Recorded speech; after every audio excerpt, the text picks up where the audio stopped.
sucuri verde e a piton reticulada são as maiores cobras que existem hoje em dia. Mas antigamente, há cerca de 60 milhões de anos, no período Paleoceno, existiu uma espécie muito maior do que elas. E nesse vídeo vamos saber mais um pouco sobre a Titanoboa, que foi a maior espécie de cobra já descoberta. Ela pertence à família Boidae, que é a mesma família das jiboias, salamantas, suaçuboias e as famosas sucuris. A diferença é que a Titanoboa chegava a pesar mais de 1 tonelada, mas mesmo com todo esse peso, ela era bem ágil na água, que era seu habitat de caça natural, assim como as sucuris, que caçam debaixo d'água atualmente. A Titanoboa serrejonensis, que era seu nome científico, era traduzido aí como jiboia titânica de Cerrejón, que é uma região aí da Colômbia, que faz parte aí da região amazônica da América do Sul. E Cerrejón é uma região aí com muitos fósseis que são encontrados por lá. É uma variedade aí bem grande de sítios arqueológicos e onde aí foi encontrado alguns fósseis da Titanoboa. A Titanoboa matava as presas por constrição, ou seja, ela se enrolava na vítima colocando uma força gigantesca, capaz de parar a respiração e a circulação sanguínea. E ainda não foram encontrados fósseis completos. Na verdade, praticamente nenhum animal pré-histórico é encontrado o fóssil inteiro. Aqueles fósseis que você vê em museus e lugares assim, muitas vezes eles são remontados aí com pedaços artificiais ou preenchidos aí dessa forma, porque não são todos os ossos que são encontrados, ou cada osso é encontrado em um lugar ou país diferente. Os fósseis não são encontrados todos inteirinhos assim, tudo juntinho. Mas é assunto para um próximo vídeo. Apenas fragmentos do fóssil da Titanoboa foram encontrados, mas eles já sugerem o tamanho. A estimativa é feita comparando com seus parentes atuais, por exemplo, a sucuri e as jiboias, por exemplo. E como aí as cobras, a partir de um certo tamanho o crescimento desacelera. Elas não têm um crescimento padronizado, tipo nasce aí de um certo tamanho e vai crescendo direto, porque alguns répteis só param de crescer depois que morrem. Mas se a Titanoboa vivesse tempo bastante, ela poderia atingir mais de 13 metros de comprimento, que é a estimativa aí do tamanho de um tiranossauro ou até maior do que ele. E a estimativa de vida da Titanoboa foi comparada às boídeas atuais e foi estimada em até 30 anos de idade, o que não favorecia aí um tamanho muito superior aí a cerca de 13 metros. Então, até o final da vida dela, ela chegava aí até esse tamanho mais ou menos. Uma sucuri pode ter de 30 a 40 centímetros de largura. É uma cobra bem gordinha.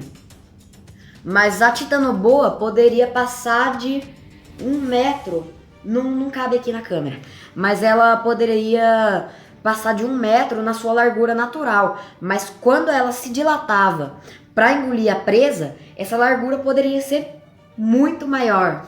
Então, ela em si, normal, já é grande. Então, você imagina quando ela está dilatando o corpo para conseguir engolir a presa.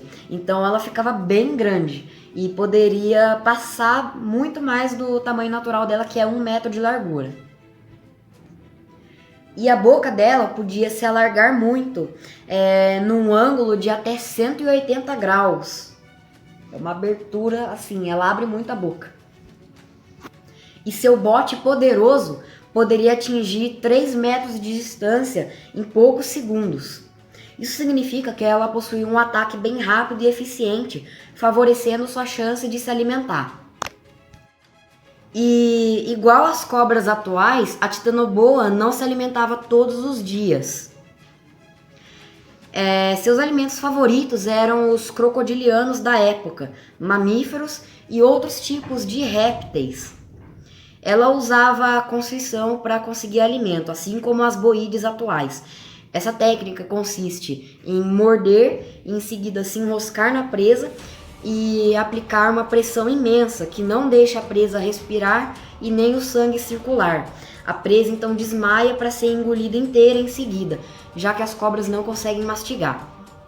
Muita gente pensa que a constrição é quebrar todos os ossos da presa, mas isso não é verdade. Se uma fratura estiver exposta, uma ponta de um osso quebrado, a cobra não conseguiria engolir, e se ela fizesse isso, ela iria se machucar todinha por dentro. Alguns ossos poderiam sim se deslocar durante o processo, mas nada muito destrutivo para a presa, ela ficava meio ali inteirinha. A dentição áglifa permitia ela segurar com mais facilidade e conseguia aí que a presa não fugisse na hora da mordida.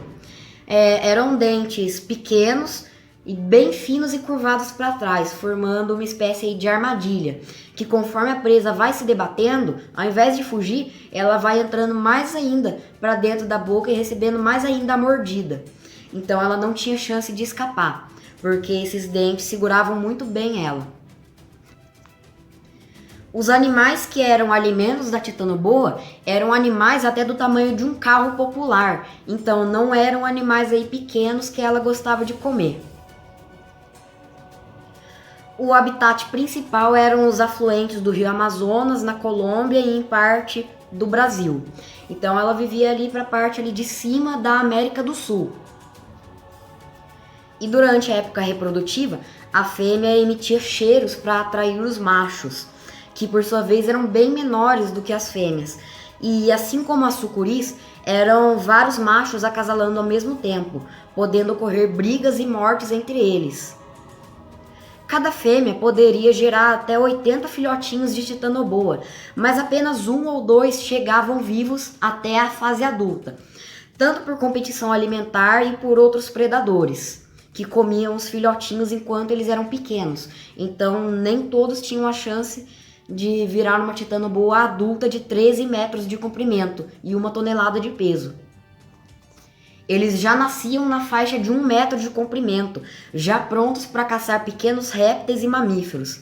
Depois da extinção dos dinossauros, ela ganhou o título de maior predador da época que ela viveu, e que era o período Paleoceno, de 60 a 50 milhões de anos, nessa faixa desse período. E ela foi extinta por conta de grandes mudanças no clima, quando o planeta começou a resfriar, extinguindo a maioria dos répteis, que naquela época era muito quente e também tinha muito mais oxigênio na atmosfera do que hoje em dia. Então os animais, quando tem mais oxigênio, os animais, as espécies tinham tamanhos enormes. E estudos sobre a aparência dela mostram uma grande semelhança com as jiboias atuais. Mas como ela era uma caçadora aquática, provavelmente ela era parecida com uma sucuri. Tinha os olhos e as narinas viradas para a parte de cima da cabeça. Assim como a sucuri, né, que tem os olhos dessa forma.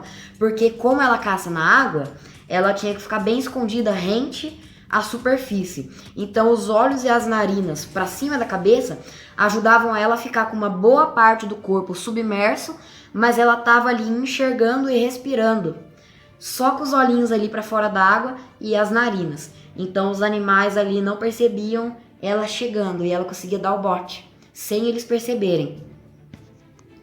E a extinção da titanoboa deu lugar a animais menores e bem mais adaptados ao ambiente e a mudanças climáticas. Por exemplo, os mamíferos aí atuais e as espécies de répteis que temos hoje em dia. Nos dias de hoje, temos uma pequena amostra do que eram a titanoboa, com as jiboias, sucuris e pitons atuais, que ainda existem, né? Mas não chegam nem aos pés, ou melhor, às escamas da titanoboa. A gente tem aí as sucuris e jiboias, que são cobras bem grandes, e também as pitons, mas elas não eram nada comparado com a titanoboa.